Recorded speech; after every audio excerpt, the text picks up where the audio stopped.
Welcome to Session 29 of Grade 11 Advanced Algebra and Precalculus.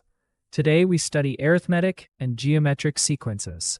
The focus is to represent arithmetic and geometric sequences explicitly and recursively. By the end, you should be able to do these three things. 1. Distinguish common difference from common ratio. 2. Write arithmetic explicit formulas. 3. Write geometric explicit formulas. A sequence is a function whose inputs are usually positive integers. Arithmetic sequences add the same amount each step. Geometric sequences multiply by the same amount each step. The formula you choose depends on the pattern of change.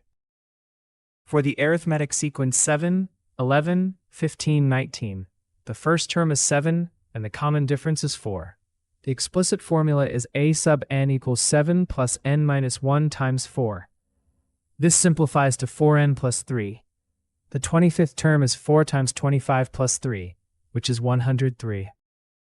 For the geometric sequence 3, 12, 48, 192, the first term is 3 and the common ratio is 4. The explicit formula is a sub n equals 3 times 4 to the power of n minus 1. The fifth term is 3 times 4 to the fourth, which is 768. Your turn. What is the common ratio of 5, 15, 45, 135? Pause the video and solve it. Here is the solution.